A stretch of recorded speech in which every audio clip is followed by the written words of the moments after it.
Bulletproof Radio, a state of high performance.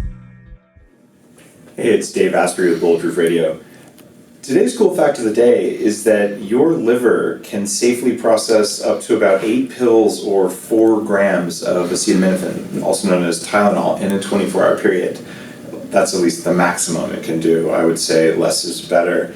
If you have more than that, you can be at really serious risk of poisoning and basically killing liver cells. And hundreds of people every year die, especially if they take Tylenol with alcohol. And the reason this happens is because the Tylenol depletes glutathione in your liver. And as soon as you run out of glutathione, well, your liver starts to die. So you've got to always have a reserve of that. And you can build your own glutathione using things like vitamin C, or you can take it endogenously. If you're going to be drinking alcohol, you also deplete glutathione. So monitoring that reserve is pretty darn important. Today's guest is a really awesome guy. I spent the last several days with him, and you should log in and check this out on YouTube because we are in a, I don't know, you wouldn't quite call this an operating room, we'll call it a procedure room. I'm wearing a very sexy set of scrubs and a cool hat, and our guest today is Dr. Harry Adelson, is wearing his normal work uniform. Harry, welcome to the show. Thanks very much, Dave. Since, say for about the last 6 years, Harry's done 3,000 bone marrow and adipose, or fat-derived stem cell procedures, and spent, I think 3 days ago, most of the day doing stem cell procedures with me and my wife. I've had needles in all sorts of places I never thought needles would go. And I came to Dr. Adelson because he's one of the most experienced in the world using stem cells for musculoskeletal pain.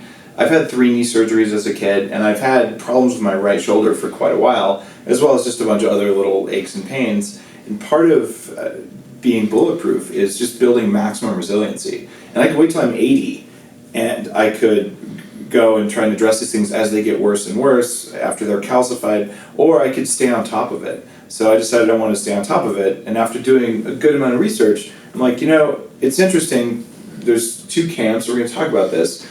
But I wanted to not have to pick between fat-derived or bone marrow-derived stem cells. And if you've listened to the show for a while, you know I'm a little bit hardcore. If you want to get a result, you could be like, oh, well, maybe I'll do just one thing that gets me a result. Or you could be like, you know what, I'm just going to do all the things that probably get the result at the same time. And I might not know exactly which one works, but I got the result I wanted. And then we can go through and we can do some more research to figure out which one works. But meanwhile, I feel amazing and I have my energy back and I'm thin and things like that. That's important. And if you're results-oriented versus research-oriented, you just do different things. And I value the research very much, which is why I look at all the research before I pick all the things likely to make an impact. And so with Harry, that was why I did that. Harry, your clinic is Docere? I'd probably even say it wrong. I've seen the sign many times. Well, it's a Latin word, so I think you can pronounce it however you want. We say docere, but people say docere. I've heard everything. I was thinking it was Spanish. It's D-O-C-E-R-E, docere. Yeah, it's the Latin verb to teach. Or docere. Yeah, it's the root of the word doctor. The word doctor means teacher, so it is the Latin verb to teach. Now, we're here, this is in Park City, Utah, right across from the Olympic Ski Village, and we're sitting by some amazing equipment, and you use most of the stuff on me. What is this big device behind us? Well, this thing that's shaped like the letter C is a C-arm, and it's X-ray that functions in 3 dimensions. What you can do is, if you have a structure under here and you're looking at it in this orientation, and you just throw this lever, and then suddenly you switch to a completely different orientation. So what it does is it allows for 3-dimensional viewing of structures As they move too, right? You can do still pictures, and you can also do video analysis. So you can use it for diagnostics to see if a vertebral body is slipping as you move your head side to side.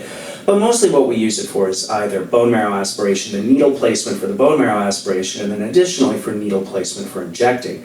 If we've seen all those bogus pictures online of, a flashlight on somebody's abdomen and saying, this walked into the emergency room. Well, if you place a needle inches away this way, but look at it only in this orientation, it's gonna look like it's in the right position. But it's You have to not. additionally Okay. look at it in two views. So, for instance, when we're injecting an intervertebral disc, so we need to get the tip of the needle in several square millimeter space in the deepest part of the body. We have to be absolutely certain it's in the right place, and that's where this really shines.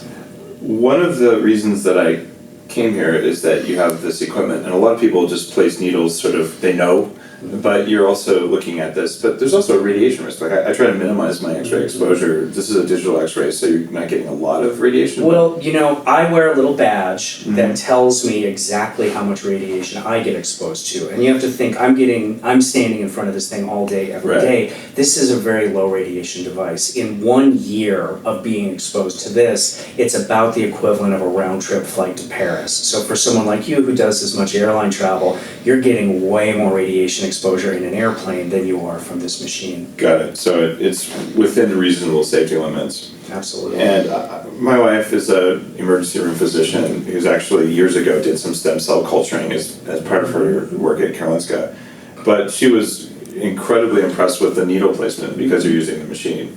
So, and you guys are going to see this when you see the blog post about stem cells and all. And Harry, by the way, will be speaking at the Bulletproof Conference next year, so you want to check that out, bulletproofconference.com. We're going to talk about all the different ways you can upgrade the human body, and stem cells are profound because not a lot of people have talked about this. I know like a few celebrity people get procedures, but then they're like, hi, and I'm like, no, like let's talk about what works.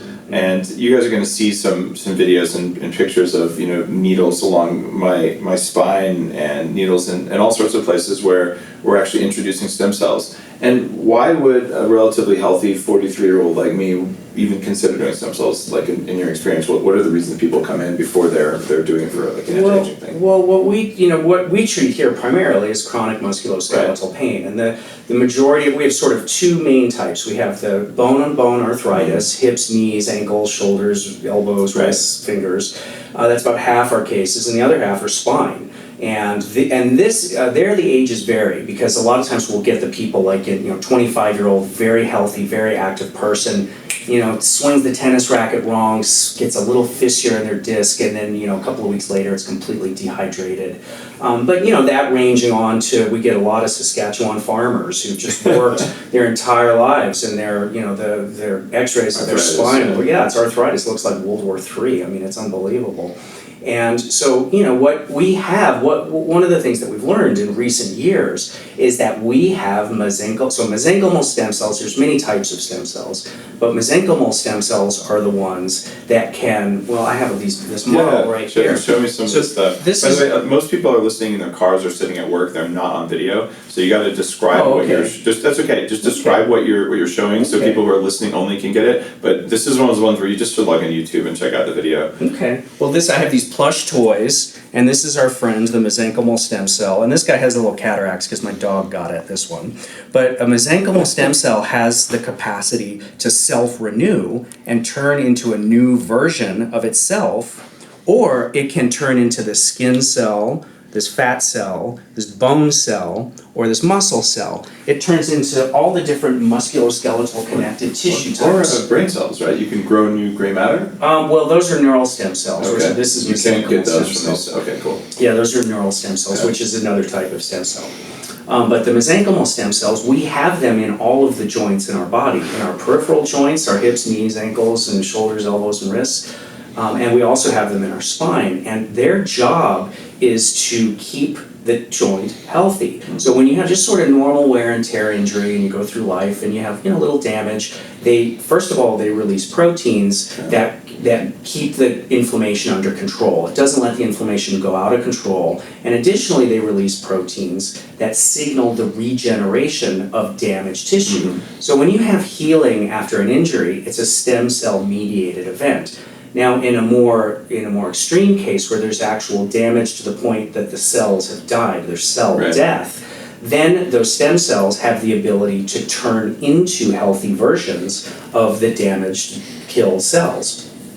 The issue that you run into is as we age, as you get more severe injury, as you're constantly having, if you're the type of person who just doesn't give your body the rest it needs or doesn't give your body the nutrition that it needs for the stem cells to repair the tissue, and those stem cells are constantly shunting in that differentiation mode, then they no longer have time to self-renew, and you deplete the population of stem cells in that joint or in that tissue.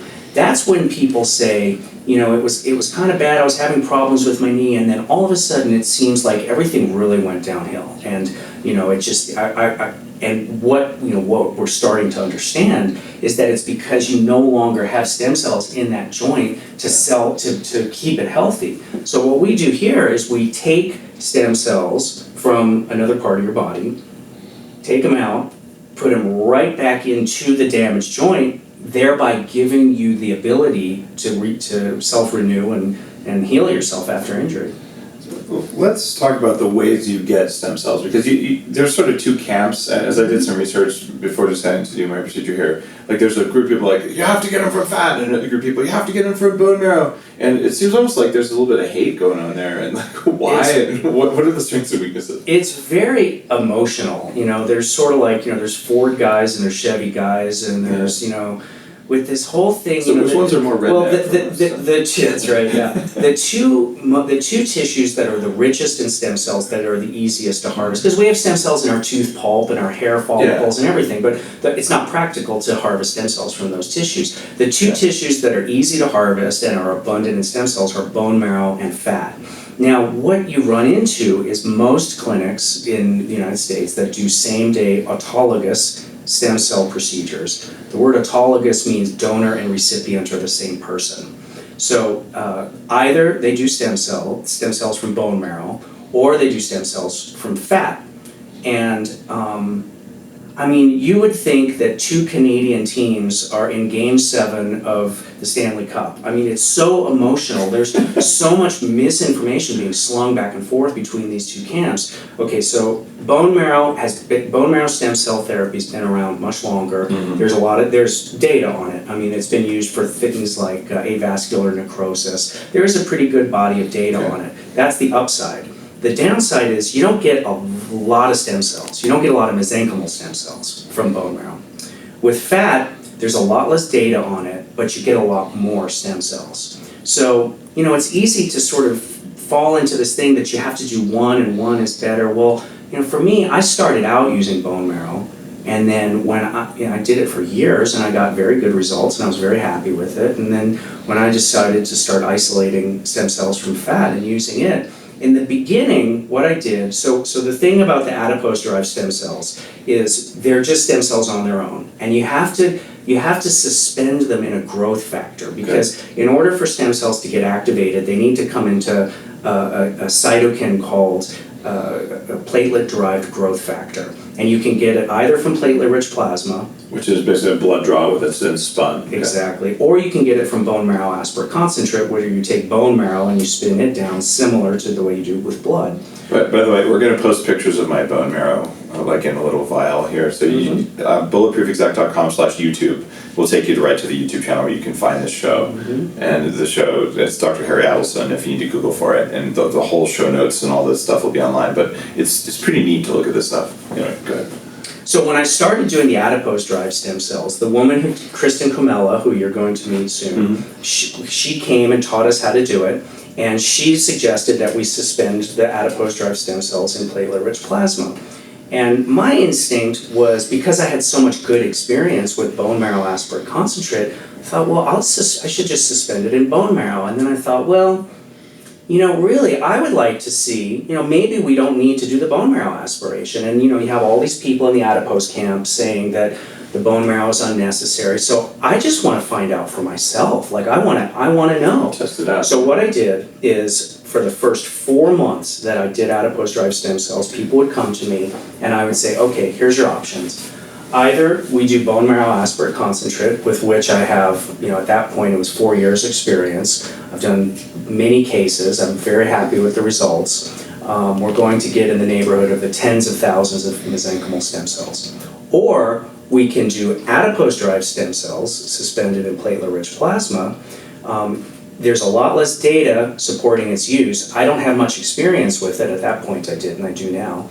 But we're going to get potentially in the millions of mesenchymal stem cells. Which do you want to do? So that way people would self-select. Yeah. So it was about split down the middle what people chose to do. When people were 6 months out from their procedure, I phoned them and I just said, if you had to pick a number, percentage improvement from what you experienced from this treatment, what would you pick? You know, it's not the strongest methodology, but It's actually pretty good. I think it is. I mean, what better than the person's experience with the whole thing? Do you feel better? Like, I know we don't care how you feel. Exactly. Right, Exactly. What So did you- what what I did you learn? found was, as had been my experience for the years leading up to it, the bone marrow guys very consistently got good results. They were very happy with the outcomes. With the adipose-derived stem cells suspended in platelet-rich plasma, the ones who responded did better, on average 10% better improvement than the bone marrow guys, but almost a full 30% of them didn't have any response at all. Wow. And I don't know why that is, and I still haven't figured out why that is. Maybe the cells didn't survive the process, maybe the type of platelet-rich plasma I was using wasn't adequate, I really don't know. And it could be what they eat, it could be, you know, It's alignment of the sun and stars for all we know, right? There's so many variables that have never been looked at. And in an ideal world, we would know, but the fact is, I have people coming to me now who want results. So what happened Yeah. at that point was my dad came to visit, Okay. and I thought he wanted treatment, and I said, well, what am I going to do with Dad? And I thought, I'm just going to do both. And we did both, and he had a great outcome. And after that, I think almost like part of the Hippocratic Oath could be do unto patients as you would do unto dear old Dad. Because I get asked all the time, if I were your father, what would you do? Well, now I know what I would do with my father. And so after doing that with him, I was like, if I'm going to do that with my dad, I have to do it with everybody. And from that point on, everyone got both. When we were 6 months out from those guys, I called them, and what I found was that I got the consistency of the bone marrow with the augmented improvement of the fat. And I have these results published in the Pain Practitioner, which is the journal of the American Academy of Pain Management. It's on my website. I have links to the article. Yeah, and we'll link to those as well. But so it's a bit of a maze to figure out what to do if in fact, for years I've been thinking I should do some kind of stem cells. Do I need to fly to Germany? I don't know. Do I need to go to Chile? You could go to all these different places where they're doing all sorts of crazy stuff, and these are relatively conservative because these are mice stem cells versus fetal derived sheep stem cells. All these other ways you could do it. What are the other sort of stem cell selections that people might consider, and why do you go with the ones you go with? Well, here in the U.S., one of the things you're hearing more and more about is the amniotic membrane-derived stem cells. Now, this is being aggressively promoted by a number of clinics. It's very easy to do. It comes in a vial, and they're stem cells that are taken from the amniotic membrane, which are similar to placental cells, which are similar to umbilical cord cells. The problem is they're freeze-dried and they're desiccated. And the actual stem cells don't survive that process. So when you are getting, these stem cells, they're not living stem cells. You are getting the growth factors that are contained within the stem cells. So when you get an injection of amniotic membrane, you're getting a burst of growth factors. But my opinion is you can get that from platelet-rich plasma. I was just going to say, and for people listening, platelet-rich plasma is when they draw about 100 milliliters of blood, and I've had this done. And Robin Benson, who's been on the show, did that for me. And what you do there is you spin the blood and you take off this very thin layer where you get these activating factors. And you did this for a long time as well, right? I did it for many years. Before I started stem cells, it's all I did. It was 100% of my practice. Okay. And so that's one way you get growth factors, but it's not the same as stem cells. You're not getting they're living dead stem cells. Okay, Right. got it. So if you have a situation where you have some damage to a structure, but you still have your own population of stem cells, it probably could be helpful. Okay. I personally would rather use platelet-rich plasma in that situation. Because it's But- your own stuff, and you don't Because have it's to worry your- about it. It's yeah. coming from a sheep or You something. don't know. Yeah, I mean, you don't. Not only is it coming from a person unknown to you, I would much rather have it coming from my own body. But when you are in a situation where you have no stem cells left and you're using the amniotic membrane, you're not repopulating the cell with living stem Because cells. you just aren't making them in your marrow anymore. Or Or you have none left in the tissue, or you have none left in your body, basically? You have none left in that particular Okay. tissue. When you have none left in your body, you die. That's what dying of old age is. When your stem cells are no Okay. longer functioning, you die of old age. So this is interesting. My plan, seriously, is to live to 180 years old, and I'm willing to do all sorts of bizarre stuff that is probably going to work, and I may die doing one of those, which would really screw up my goal. But whatever, like this is what I do.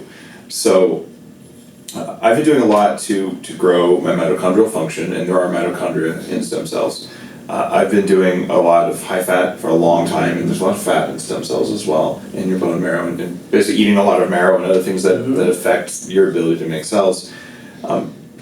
What did you see when you looked at my bone marrow? Well, your bone marrow looked like a typical healthy person's bone Okay. marrow. So the two things that, we're not looking at it under a microscope, we're just course. looking at it. When you draw it Consistency. out, it looks like whole blood. When you spin it down, there's fat at the top, there's serum, there's the buffy layer where the stem cells are, and then Right. there's the red blood cells. Yours, you had way more fat than we're accustomed to seeing, which is, It's just your marrow should be full of fat, right? your plasma, your serum was crystal clear, Okay. which means you don't have a lot of free fatty acids and triglycerides and cholesterol, bad cholesterol in your serum. Because when I get people with bad cholesterol panels, it's milky. It's not good. Yeah, It's not and my good. cholesterol's about 225 right now, but it's high HDL, right? So, okay. What was interesting with you though was your fat, because when I took the fat, when I just took This is the the liposuction. lipoaspiration, And so this is a very small amount of liposuction, like 50 mils. we got close to 100. 100, okay. Yeah, But it's not- about enough to fill a coffee cup. But when Okay. when I took it out, we take it into a syringe. We don't use a liposuction machine because those high suction machines will damage the cells. And we'll put video of this. It's pretty creepy looking. It's sticking like a McDonald's straw, not quite that big, Yeah. but it's like a little metal straw. And, Yeah, it's a blunt tip cannula. But when it was in the syringe, it was just unlike any fat I've ever seen. And we're accustomed to seeing smokers. Fat kind of looks like Cheetos, and healthy, Gross. relatively healthy people. It just looks like what you think what fat would be. But yours was different. I mean, and I don't really know how to describe it. It was more like butter. It was. But the number of stem cells you saw was also different, right? Like you saw a larger. You had a pellet. very fat, nice, healthy fat pellet. So after we processed it and spun it, Right. all the fat cells, the adipocytes go to the top, and the stem cells go to the bottom, and you had a nice big pellet at the bottom. So my hope there is that some of the practices I do, and including some air pressure things that I'm going to be talking about more towards the Bulletproof conference, they're designed to stimulate stem cell growth. So I'm thinking that this is at least an evidence point that some of the things I'm doing seem to be working. We don't know whether having more fat in your bone marrow is good. I tend to find that grass-fed animals have very healthy bone marrow, which is very creamy and fatty, versus like unhealthy animals that eat a lot of grain.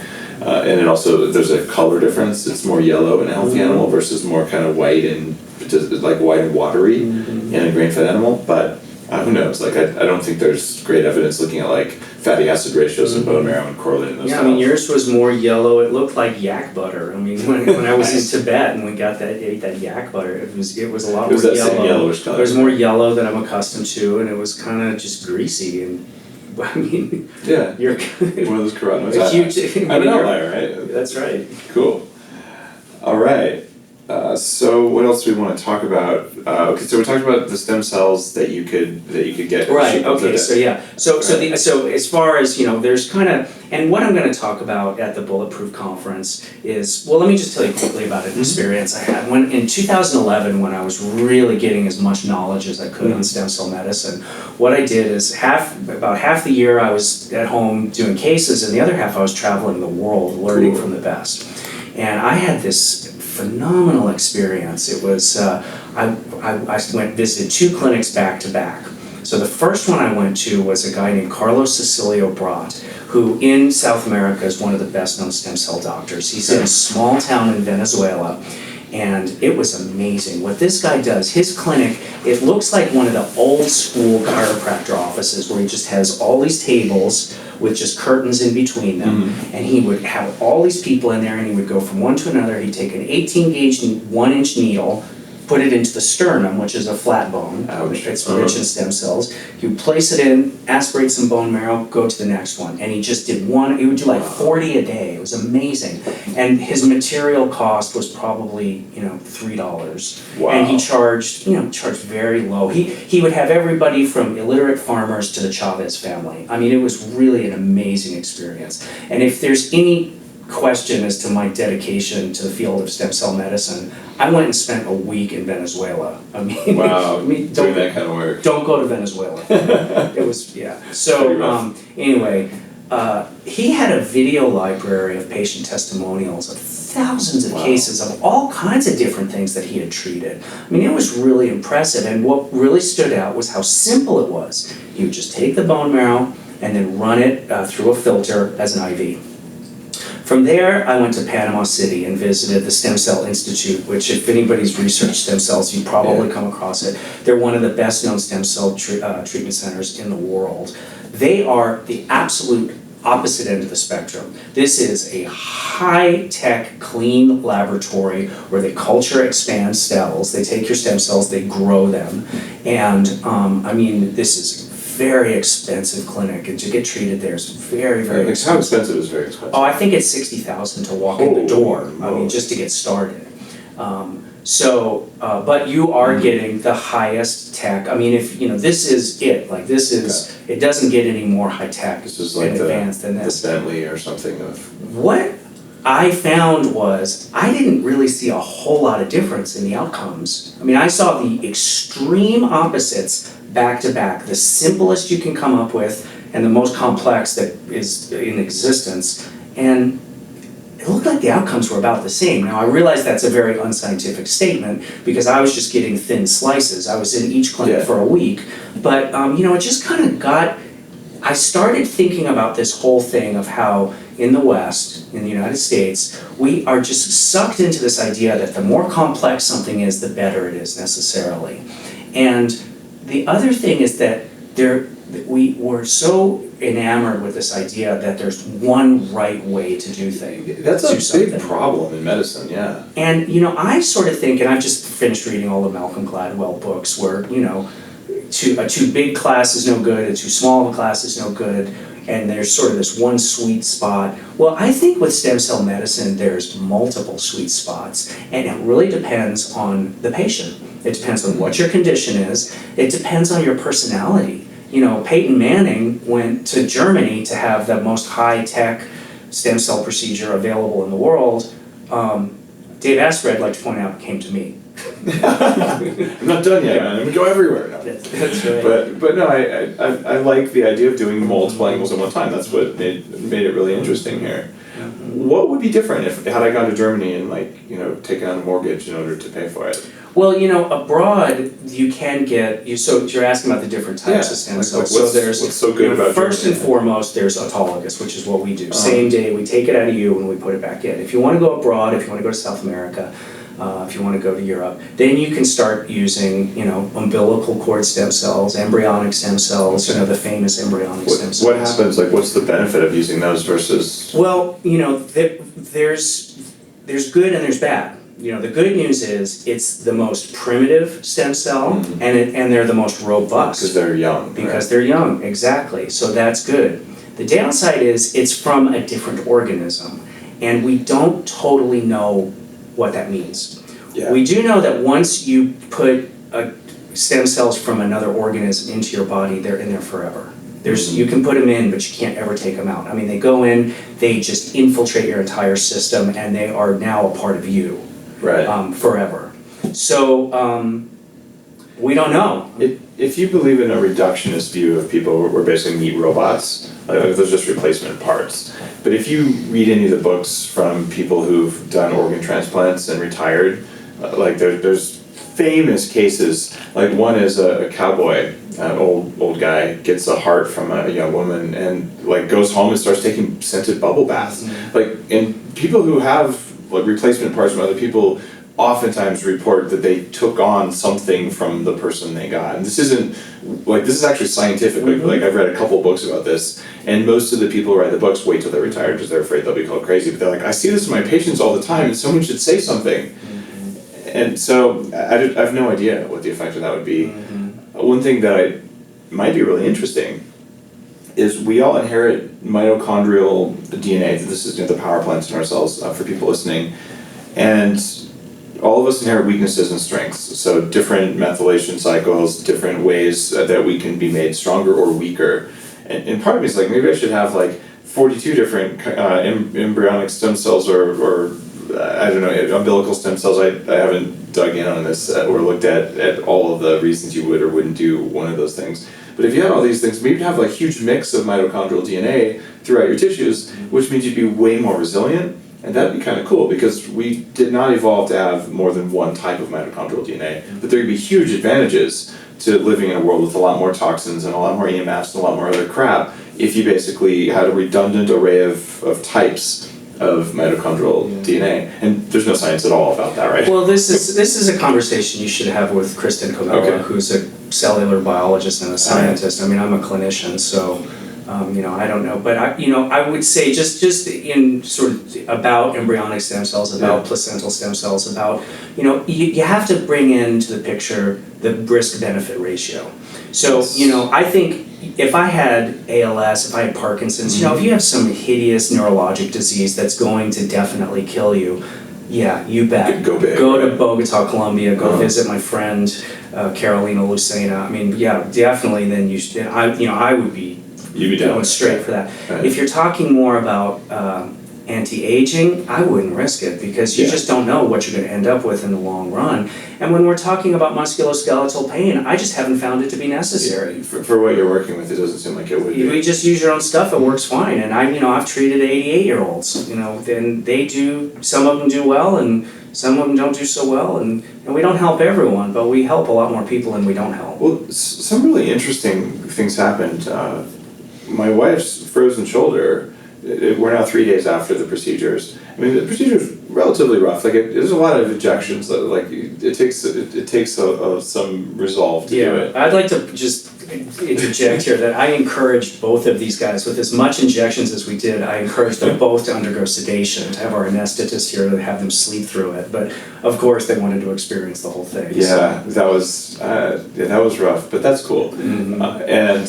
What though, Lana just told me this morning, she's like, this is amazing. She's got a frozen shoulder. She fell and she was a kid out of like a tree from 30 feet up, and her shoulder's been frozen pretty much ever since. And she's had acupuncture and adjustments and functional movement, all kinds of stuff. Nothing really did much for it. And 3 days after getting stem cells, she's like, my range of motion is bigger than it's ever been.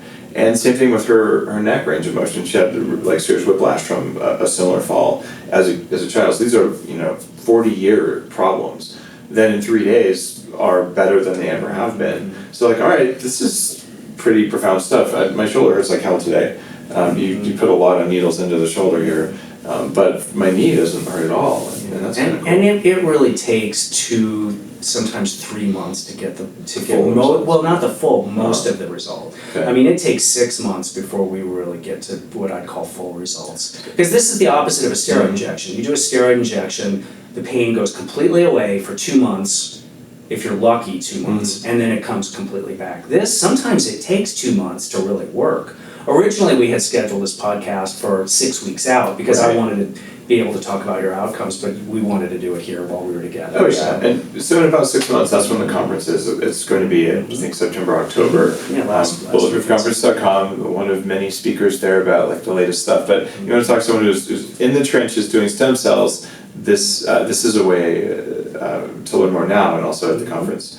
So by then, we should be able to talk about the full results. I'm pretty excited because this has been on my list of things that would be worth doing. Let's talk though about cost. So there's people who are in school and people who are working who are listening to this. And if someone has a chronic musculoskeletal pain, or we took the leftovers after you did all my joints and stuck them in my face. So I'm expecting to look like a teenager by the conference, just so we're clear. What is a normal cost for treating a musculoskeletal kind of injury? Like just give me a range. Well, there's what I charge and then what sort of the industry. You can talk about the industry and talk about what you charge. Yeah, I mean, there's a vast spectrum of price around the country, around the United. If we're talking about in the United States, And it really, and this is something else I'm going to talk about at the conference, it has to do with the complexity of the procedure, but it additionally has to do with the overhead of the doctor's clinic. You know, if it's a doctor who has very expensive marketing campaigns, if it's a doctor who's in a lot of lawsuits, if it's a doctor that's transitioned over from an insurance-based practice where they have this big clinic with lots of staff accustomed to processing all sorts of You have to have insurance. half your staff just to cover the insurance. Right, burden. and now they've transitioned over to a cash pay practice, but they still have this tremendous overhead. You know, I'm very fortunate because I've always been, you know, I started out as a naturopathic prolotherapist, did my first 4 years, I just did prolotherapy, then after that, the next 4 years, I just did platelet-rich plasma, and then the last 6 years, we've been doing stem cells. And so I've always had a very low overhead, I've kept my clinic very simple. So as the spectrum goes, I'm definitely on the lower end, and it's not because, you know, I'm making less, it's because I'm charging less because I can, because I have a, you know, simpler overhead. Well, that's So a factor for people. And it's not like anyone listening wants to, you know, go write a check for $20,000 if it's possible. Unnecessarily. Yeah. Unnecessarily. I mean, the greatest advancement in medicine doesn't do anybody any good if nobody can afford it. I mean, Yeah. I try to keep my prices affordable also because I like working with farmers and, you know, I like working with the people, and I don't want to cater to, you know, to rich folks because they tend to be very difficult to deal with. But for a simple, you know, hip, knee, if we're doing bone marrow and adipose-derived stem cells, it's about 5,000. Okay. If we're doing a bunch of spine, you know, then it, you know, it's closer to 7,000 or 8,000. If we're doing a lot of intervertebral discs and they're being sedated, we have the anesthetist here to sedate the patient, then it can be up to 10,000. I think the most we ever charged somebody was 12,000. Okay. And that's if they're kind of doing everything.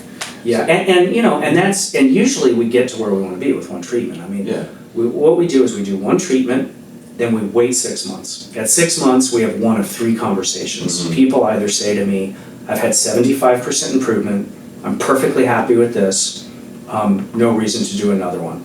At that point, 2 to 6 years later, I might hear from them again. It might start creeping back on them, and we might want to do a tune-up. You know, maybe not the whole thing, but you know, maybe something simpler, maybe just PRP. We just see at that point.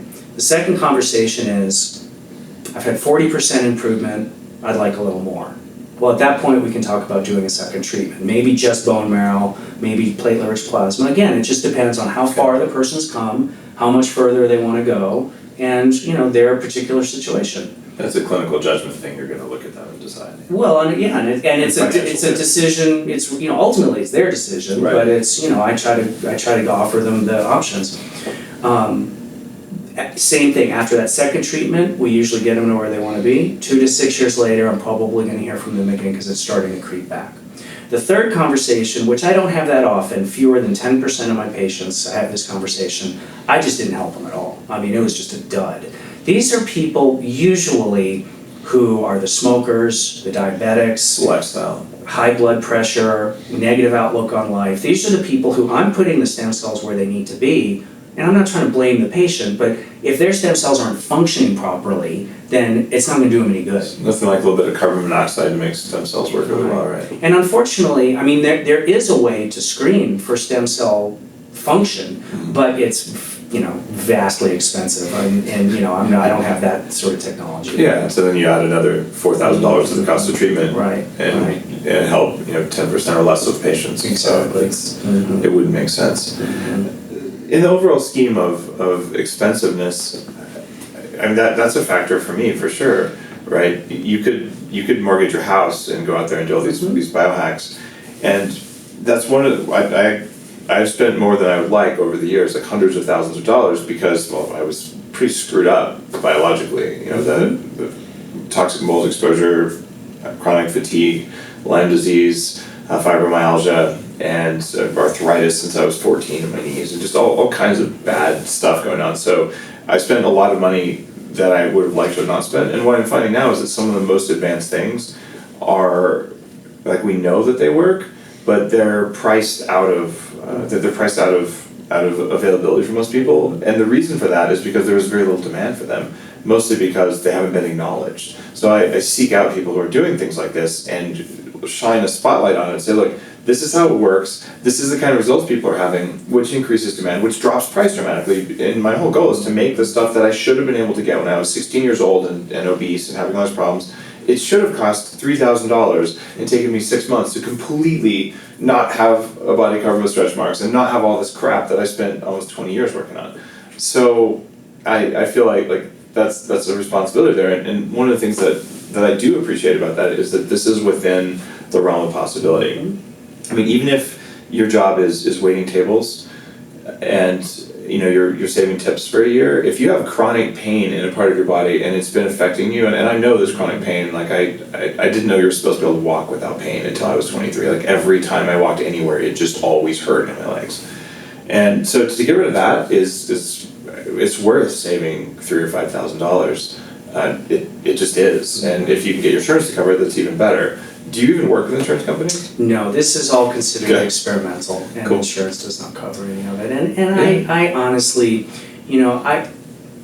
the insurance companies are doing everything they can to pay for fewer things. Oh yeah. And I don't see any time in the near future any of this is going to be covered because, who wants knee replacement? I mean, most people don't want to rush out and have a knee replacement unless they absolutely need it. Who wants a steroid injection unless they absolutely need it? But if suddenly insurance started paying for stem cell therapy, they would be Everyone. lining up around the block. I mean, you probably remember back, when Viagra came out, Kaiser Permanente almost went out of business because they covered it at first. I mean, it cost them like millions of dollars in the Right. space of a month. So, I don't know.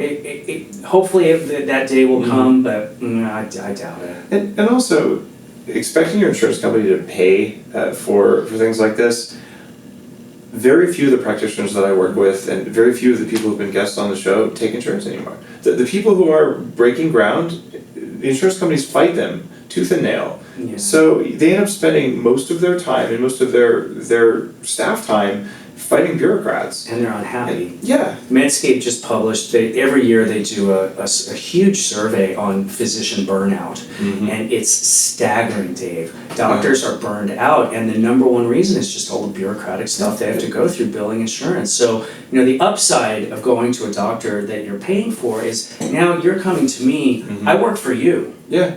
Otherwise I'm working for this other entity and you're just sort of the product and I'm much more focused on them. Whereas if you're coming to me, you're my client and I'm working for you and we have this nice happy relationship, I'm happy to help you with your problems. I don't know, I mean it's a people call it a broken system, but it's not even a system. It's bad. I buy health insurance for all of my employees at Bulletproof. It's Blue Cross, Blue something, I don't know, whatever. And I don't use it that often, so I needed to get a prescription filled after this. I went to the pharmacy for a $12 prescription. Oh, this plan number, blah, blah, blah. I'm like, you know what, here's $12. And just let's not even mess with the insurance company because it's going to take them an hour of calling some bureaucrat to give me a $12 prescription. I'm like, you know what? It's just not worth your life.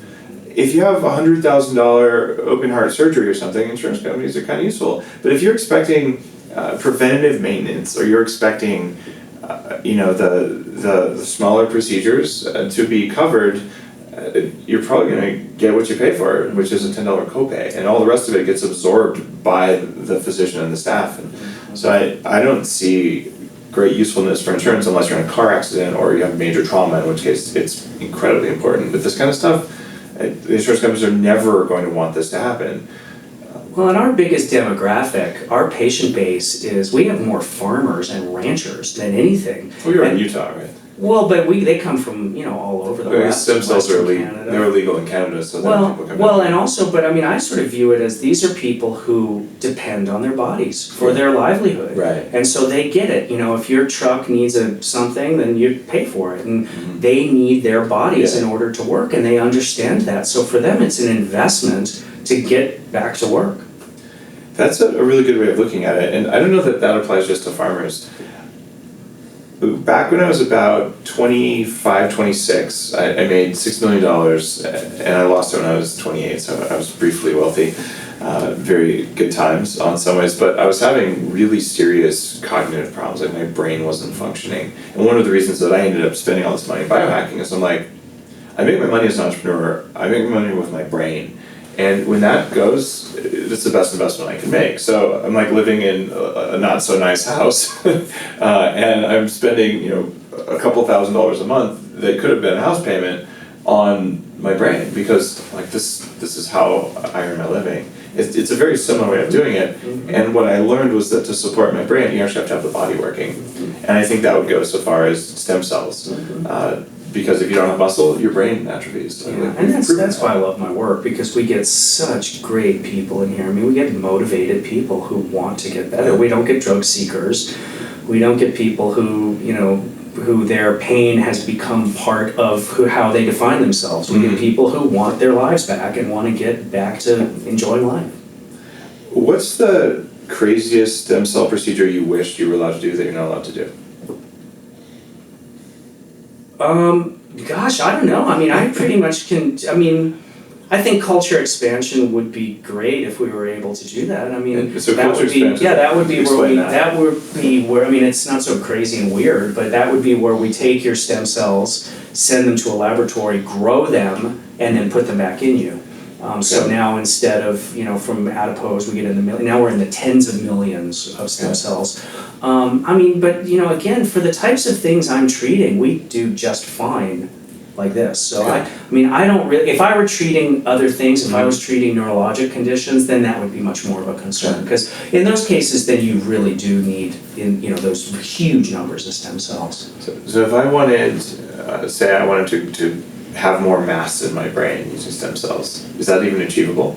I know that's not what you do. I don't know the answer to that. Okay, Yeah, cool. I don't know the answer to I'm gonna that. have to find out the answer to that. Yeah, I mean, I do know that there has been a lot of work done with stroke, with treating people with stroke, and the results are very promising. There's more in the University of South Florida, there's more and more work being done with traumatic brain injuries from our vets. The vets who, you know, have traumatic brain injury from the roadside explosives that, you know, ring their bell. And doing intravenous stem cells. I discussed this yesterday. What you do for the chronic injuries is you first give intravenously something called mannitol, which is a sugar that's used in the emergency room for people who have increased intracranial pressure. So whether they've had a stroke, whether they've had a closed head injury, and there's pressure inside their brain, when you give mannitol, it temporarily renders permeable the blood-brain barrier. So first you give this IV of mannitol, then you give IV stem cells. Now the growth factors from the stem cells are able to actually penetrate into the brain. Wow. So that's something that you should talk to Kristen Comella about, because she has experience with all of that. And so we did IV stem cells, but I didn't do the mannitol thing with you, because we do as many stem cells as we could manage. Yeah, we save a little bit, just a very small amount to push. The stem cells actually get caught in your lungs because the blood vessels in your lungs are just big enough for the largest white blood cells to go through. Okay. So the stem cells actually stick in your lungs and dump all the growth factors, and your whole body gets just a huge burst of growth factors from stem cells. So that's hopefully going to just cause regeneration throughout. It's tricking your body into thinking that you've had a new injury, and you go into hyper healing mode. There was when I took American Academy Anti-Aging Medicine Stem Cell Fellowship. They had all these scientists telling me these terrible things they do to mice. I mean, really just dastardly things. And one of them was, what did they do? They injected a chemical into a mouse's eye to cause macular degeneration. Okay, then they did a biopsy. You could see the macular degeneration. I mean, this is so awful. You could see the macular degeneration. Then they burned these mice. Holy crap. And, so exposed them to a burn, and then tested their eyes again at a later date, and the burn actually caused the stem cells to release systemically, and it improved their macular degeneration. Wow. I remember walking out of that meeting, and I was with one of the doctors from the Stem Cell Institute in Panama, and he just turned to me and he said, "One day the mice will take over." I mean, we were all kind of pissed about it. And this That's woman, a brutal experiment. and it was this real pretty young woman scientist with this very high voice like this, and she was telling us about, and we're just going, "Oh my!" She's like, "Did we hit them with hammers?" Oh my god! Oh yeah. But yeah, so you get this burst of systemic of growth factors, and your body goes into hyper healing mode. Now, I can't point to any human literature on that, but that's what we think is happening. Well, there's another a recent guest on Bulletproof Radio, and I talked about the role of larger parasites in stimulating something similar. So I'm about to start. Of course, I love to mix my tests. I do everything that I think is going to work at once. So we may not be able to separate out all of the effects of stem cells, but I'm about to start using HDCs, which are basically rat tapeworms that you take that are not able to reproduce in humans, but they cause a huge shift in autoimmune function. But sounds lovely. it's just this big long thing. No, they're tiny little eggs in salt water. But this is around more around GI and immune system effects. But the reason that this whole line of therapy came about is because a father of an autistic kid about 10, 15 years ago noticed when his son got chiggers, and these are a type of like a mosquito, but they burrow into your skin and then they lay eggs there. It's disgusting. And you have chiggers in Utah, don't you? In Georgia. In Georgia, okay. That's where my mom's from Georgia. I know what they are. Okay, I grew up with them in New Mexico, so they weren't that common, but like in Colorado you get them sometimes. But he noticed his son's symptoms would go away when he had chiggers, and the chiggers would go and the symptoms would come back. So then they looked at using like pig whipworms and all these things. But one of the big theories about why these have these huge modulating effects is that, well, they're essentially causing little injuries. They also have their own compounds they're secreting. But having things like that can cause healing in a way that I think a lot of medicine hasn't recognized historically, right? Yeah, I mean, the system that we have currently is you create a molecule and then you patent that molecule. Right. And if it's a natural substance, it's not patentable and no one can make any money off of it. So, I mean, this is the whole problem with why there's so much heat on bioidentical hormones is because, nobody's going to get rich over it. So I mean, it's unfortunate. And I didn't go into naturopathic medicine because I was cynical about conventional medicine. But boy, the more I've learned about it, I'm just thinking. So do you use bioidentical hormones? I don't so much. Amy Killen, who did the cosmetic portion of your stem cell therapy yesterday, who's an emergency medicine physician turned anti-aging, who we work with, and so she's come in and she's doing, because we were having so many people asking for cosmetic stem cells, and so Amy has a lot of experience using platelet-rich plasma in the skin of the face, also called the vampire facelift, and she also does the O shot and the P shot, which is injections in women in the vagina and men in the penis for sexual optimization for women who have pain during sex, for men who have erectile dysfunction or any number of things. And so she had a lot of experience with that, so I merely taught her how to lipoaspirate and isolate stem cells from fat. And so she still does a lot of platelet-rich plasma. She also does platelet-rich plasma with stem cells for the more cosmetic and sexual function type things. She does the hormone prescribing. She's an expert. Okay, so in the clinic you work with that. Do you personally take them? Are you able to talk about that? Oh yeah, I mean, I think I started supplementing with testosterone, just bioidentical, physiologic level testosterone since I turned 40, I think. And how old are you now? 47. 47? So isn't that cheating, taking testosterone? Doesn't that make you a bad person? It makes you a happy person. I mean, it makes you a physiologic younger person. Yeah. I mean, if you're, sure, if you're juicing and you're doing, big synthetics, anabolics, you're doing all that stuff. I mean, there's all kinds of problems that can cause, but you're talking about just getting back to the physiologic levels when you were a younger person.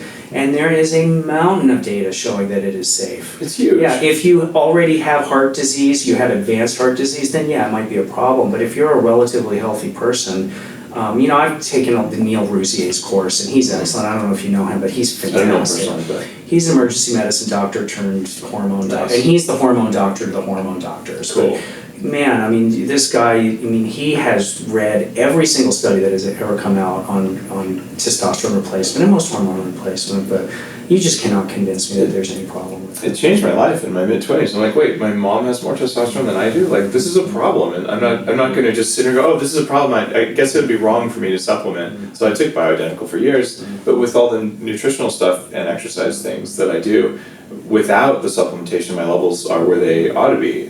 They're like high normal, which is awesome. So I've been off for about 3.5 years after 8 years of taking it, but I consider it to be part of anti-aging for sure. But let's talk about sexual function for a minute here. You talked about the P shot where they inject, and I just want to say, guys, look at the size of these feet, okay? This is 3 days after my P shot injection time. He used to have a size 8. Nice. For the record, I've always had size 16 feet, so this is not a change. But I did get the P-Shot, which in fact I'm going to post the video for you guys. You know, it's Godzilla! it's I'm not going to post like the porno version. That would be very popular for our German followers. Just kidding. I love Germany, but Probably Tokyo too. fair point. But you'll actually just sort of see the needle go down below the blanket and hear me scream like a girl. Not really. It wasn't that bad. But thank you, lidocaine. And why did I do that? Because I had stem cells floating around everywhere, and I don't know, that's my personality. I put them everywhere they could possibly go. So we shall see if it does actually result in increases or changes in function there, because when you're already like super high functioning, there's only so much room for improvement, right? Yeah, well, that's something that I found, because when we do get people in for anti-aging, like, if there's not a whole lot wrong with you to begin with, you don't really notice a whole lot of benefit. I mean, I'm so much more accustomed to dealing with people who are in severe pain. Yeah. So if we get them 50% better or 70% better, I mean, they were really aware of it. But yeah, I mean, that's a good point you bring up. If there's not really a problem to begin with, then... There's also the idea of preventative maintenance, and I'd rather have an excess of stem cells doing their things, because it's so much easier to not get old than it is to get young, and it's so much easier to not get sick than it is to get well. And I learned that because I was basically old when I was young. You try having arthritis when you're a teenager, right? And so I don't want to go back to that, and I'm going to continue like shoring up every system in my body via every technology I can find, and I'll talk about all of them. And hopefully the ones that work really well will become more commonplace. Like that's part of my mission with Bulletproof, is to like, yes, you can do things to your body with lights that no one knows about. Like I've used an infrared light on my brain in like the late 90s that had a profound effect. And now, 15 years later, people are starting to talk about it. But why does it take 20 years for these new technologies to get out? So I think the speed of innovation has increased, but also the speed of people learning about it has increased, which is why you're on the show, because prolotherapy was hot a while ago. In fact, let's talk, this is how you got started. Talk about what prolotherapy is. So I started out as a prolotherapist. So, in the stem cell camp, a good portion of the guys who are doing it started out as prolotherapists. On the more recently, it's the pain management guys and the surgeons who are getting interested in it. But the regenerative medicine guys like myself, I mean, What is it? A lot of people listening So don't know. prolotherapy has been around since the 1940s. I mean, really, it started in the 1930s, but then it was first being mentioned in medical meetings in the 40s and 50s. And it was a Dr. George Hackett, who was an occupational medicine doctor. He was in charge of this huge factory, and all these guys had low back pain. And he postulated that low back pain was caused by damaged ligaments. So he started injecting irritants into ligaments with the idea that it would trigger healing. So you cause a controlled injury, not enough to cause actual permanent damage, but enough to trick your body into thinking that there's been a new injury and thereby launch a healing cascade. So you get all the benefits of a healing response without actually having been injured. And he was getting great results with low back pain, injecting primarily the SI ligament and the iliolumbar ligaments. So the concept with Prolo is simply that. The most common solution used is a dextrose solution. It's sugar water. And I think that's part of what kept it in the shadows for so long, because as soon as you say sugar water, people think sugar pill, placebo, and their eyes glaze over. So for my first, when I was in naturopathic school, I tore my labrum in my shoulder, rock climbing. I was a high-level rock climber. And I was getting ready for my dream trip to France, and I had this labral tear. So I saw a surgeon, and he said, well, we can snip out the torn piece. It might help, it might not really. It's going to give you arthritis later. He said, I would suggest you get prolotherapy. Okay. And I found... That's an advanced surgeon that time. Well, it was in Portland, Oregon. There's a lot of hippies there. Oh, there you go.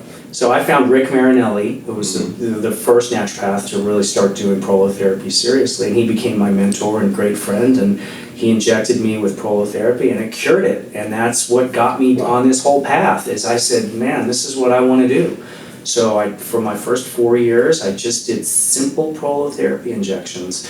During my residency, actually, what I did in order to just gain experience is I volunteered I'd be in the hospital all day, and then I'd go to this homeless shelter, this 50-bed homeless shelter in Bridgeport, Connecticut, and here are all these guys who all have musculoskeletal pain, and they can't take drugs because they're basically in a halfway house in this shelter. And so I did prolotherapy on them, and they got better. It was amazing. And so when I opened practice here in Utah in 2002, I'd already done a bunch of cases. And then my first 4 years, I just did prolotherapy injections, and we weren't using any imaging then because nobody really did. And then platelet-rich plasma came along, and that was a little more high-tech, so then we got interested in using ultrasound. Because, you know, if you're going to go through the process of preparing platelet-rich plasma, you want to make sure you're injecting it in the right place. Yeah, it costs like $1,000 for a kit to do that. Right? Well, back when we used kits, yeah, a lot of Okay. people don't use kits anymore, Oh, but cool. the kits were expensive, right? So for 4 years, I did ultrasound-guided injection of PRP. So, you know, I'm very fortunate that by the time I started with stem cells, I already had my 10,000 hours. Cool. You know, I had a lot of foundation in regenerative medicine. Now, with stem cells, because it's kind of hot and hip and, you know, there's a lot of interest, there's now this new breed of pain interventionalists who are very experienced with needles, but they don't really have the background in regenerative medicine and the concepts that there can be more than one pain generator. You know, when you're doing an insurance-based pain management practice, insurance is only going to pay for one injection. So you gotta, you know, there's this whole culture of like coming up with the exact diagnosis of the one injection that's going to completely clear up the entire problem. Well, you know, when you're dealing with a farmer who's lifted heavy objects their entire lives and they've had, you know, 30 years of low back pain, there's not one injection that's going to help that. When you're doing regenerative medicine injections, you got to do a lot of pokes. And sometimes for those guys, it's hard for them to make that transition. So. Yeah, this is a problem in a lot of research as well.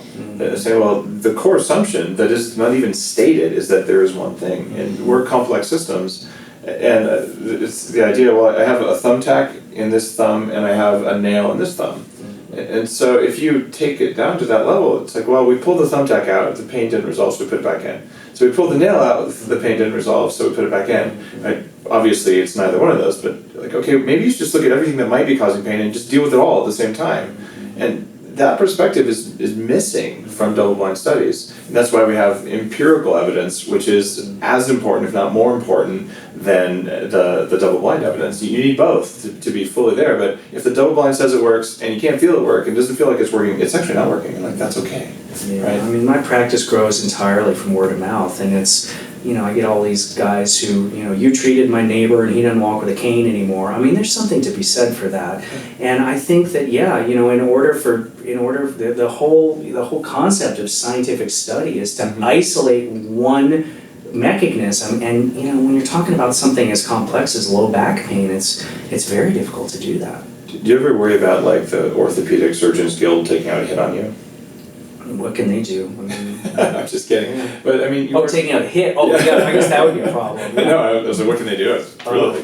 Not that anyone. If they took a hit out on me, that would be a problem. But like the reason I'm asking that is you are disrupting a field of medicine, right? Yeah, Like you know. the surgical knee replacement, hip replacements. There will always be a need for some of that, at Absolutely. least until we learn how to grow new things that are biological. But Yeah, I detached my bicep 2 months ago and I Yeah. had to have it surgically repaired. I Yeah. mean, all the stem cells in the world aren't going to reattach right, that. so there's a need for that stuff, but it seems like maybe we're doing a lot of that, and if some way we're doing is preventative and an order of magnitude cheaper, like those are what cause disruptions in industries. Well, in 2014, Medicare paid something like $15 billion in knee and hip replacements. And if this were to even impact that 10%, that's a $1.5 billion industry.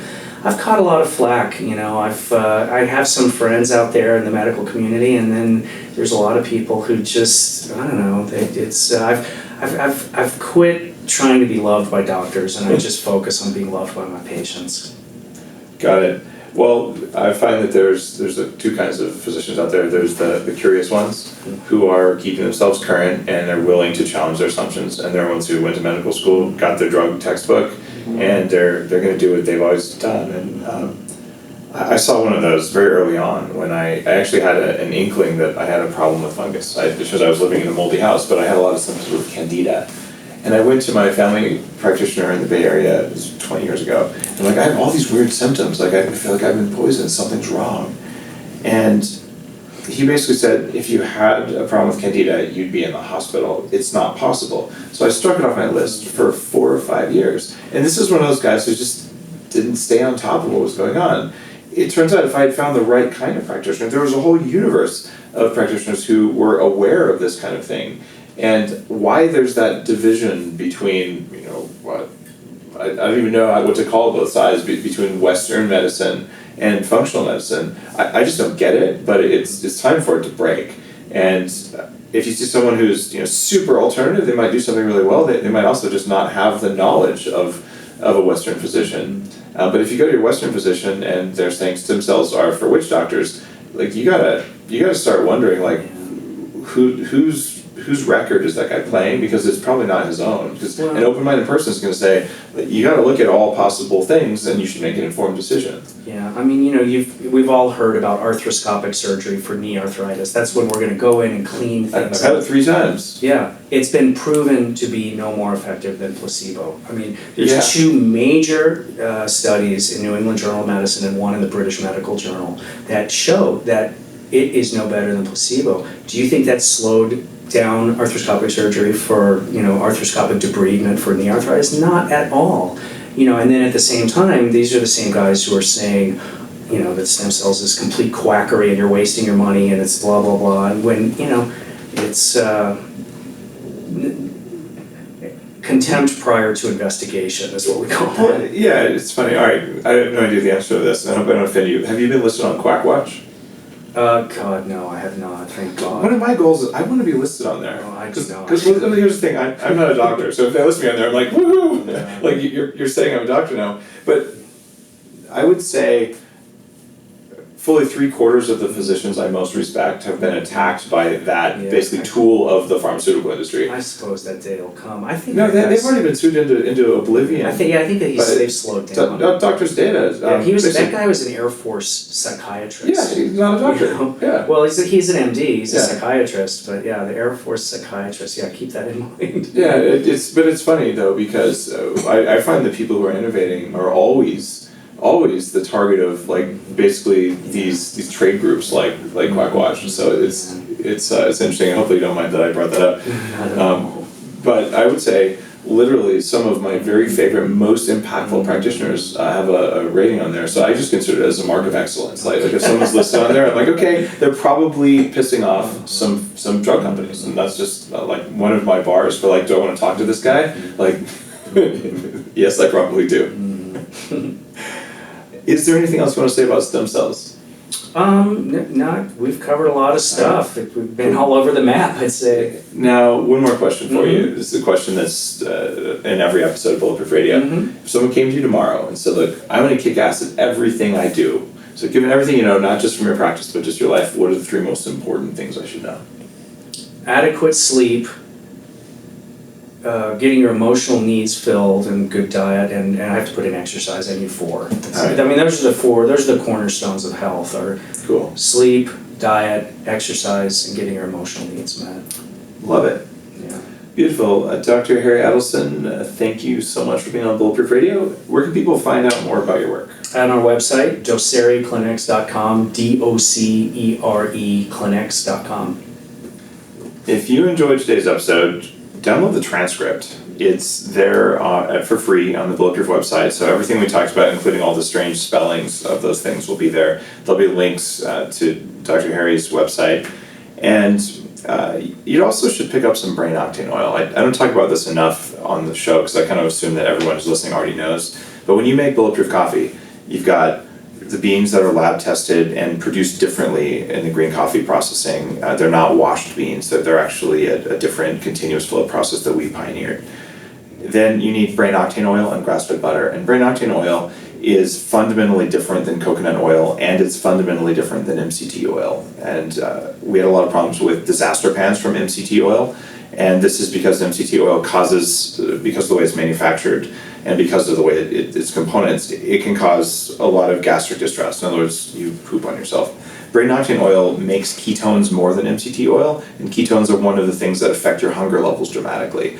So that's why it's in the recipe. That's why we make it in the United States with triple distillation. And if you are just putting butter in regular coffee, you're actually not having Bulletproof coffee. You are not experiencing the kind of benefits I'm talking about.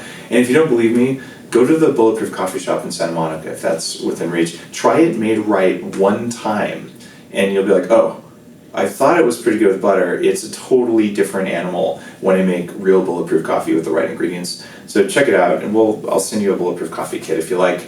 But it's really important. You can also go into Whole Foods now, and in most of the country now, they are carrying brain octane oil, which is pretty profound. I prefer it if you buy it from me, of course, because then I can send you emails and things like that. But it's more convenient for you. Go into Whole Foods. I love Whole Foods, and I shop myself there whenever I'm traveling. You can pick it up there and in a lot of other grocery stores as well. So I'm working to make this stuff built into our society, and I appreciate your support. Appreciate you listening to the show. Doug Terry, appreciate you being here. Thanks so much, Dave. Have a great day. Thanks for watching. Don't miss out. To keep getting great videos like this that help you kick more ass at life, subscribe to the Bulletproof YouTube channel at bulletproofexec.com/YouTube. Thanks for watching, and stay bulletproof.